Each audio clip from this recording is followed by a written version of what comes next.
Once upon a time, the king of Benares went on a picnic in the forest. The beautiful flowers and trees and fruits made him very happy. As he was enjoying their beauty, he slowly went deeper and deeper into the forest. Before long, he became separated from his companions and realized that he was all alone. Then he heard the sweet voice of a young woman. She was singing as she collected firewood.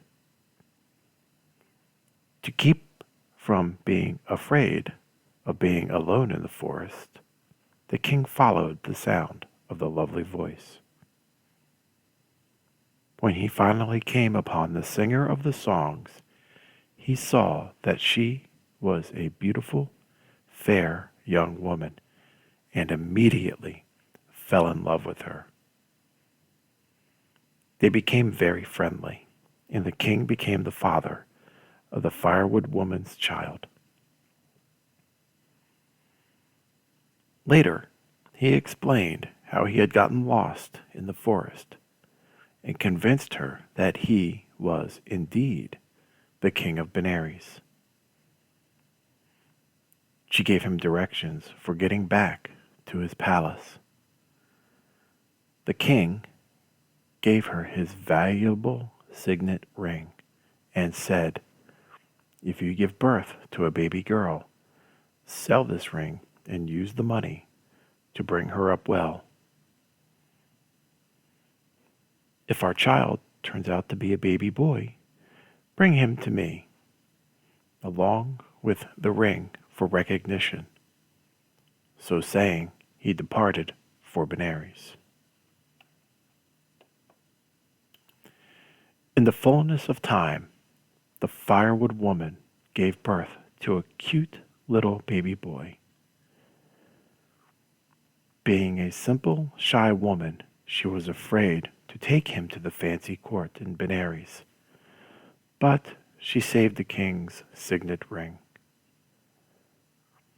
In a few years, the baby grew into a little boy. When he played with the other children in his village, they teased him and mistreated him, and even started fights with him. It was because his mother was not married that the other children picked on him. They yelled at him, "No father, no father. Your name should be no father." Of course, this made the little boy feel ashamed and hurt and sad. He often ran home crying to his mother. One day, he told her how the other children called him no father, no father. Your name should be no father. Then his mother said, "Don't be ashamed, my son. You are not just an ordinary little boy. Your father is the king of Benares." The little boy was very surprised. He asked his mother, "Do you have any proof of this?" So she told him about his father giving her the signet ring, and that if the baby was a boy, she should bring him to Benares, along with the ring as proof. The little boy said, "Let's go then." Because of what happened, she agreed, and the next day they set out for Benares. When they arrived at the king's palace, the gatekeeper told the king the firewood woman and her little son wanted to see him. They went into the royal assembly hall, which was filled with the king's ministers and advisors.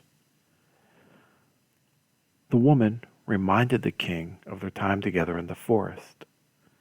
Finally, she said, "Your Majesty, here is your son."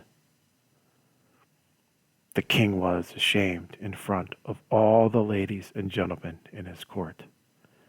So, Even though he knew the woman spoke the truth, he said, "He is not my son." Then the lovely young mother showed the signet ring as proof. Again, the king was ashamed and denied the truth, saying, "It is not my ring."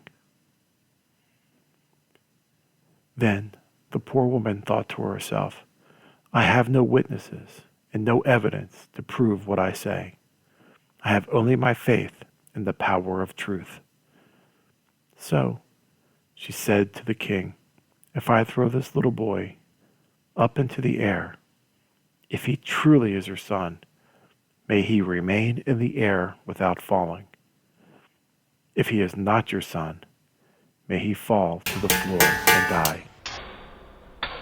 Suddenly, she grabbed the boy by his foot and threw him up into the air. Lo and behold, the boy sat in the cross-legged position, suspended in midair, without falling. Everyone was astonished, to say the least. Remaining in the air, the little boy spoke to the mighty king. "My lord, I am indeed a son born to you.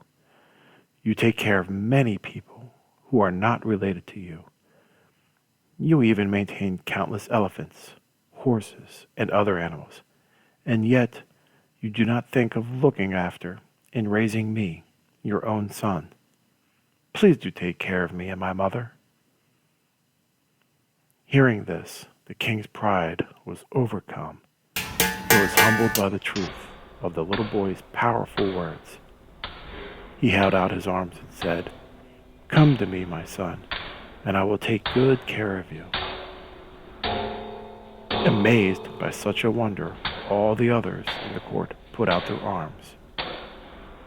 They too asked the floating little boy to come to them.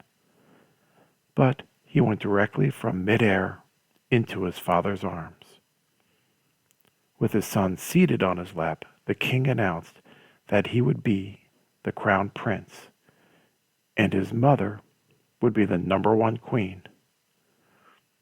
In this way, the king and all the court learned the power of truth.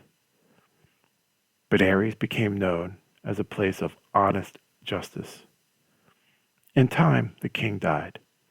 The grown-up prince wanted to show the people that all deserve respect, regardless of birth. So he had himself crowned under the official name King No Father. He went on to rule the kingdom in a generous and righteous way. And the moral of this wonderful story is the truth is always stronger than a lie.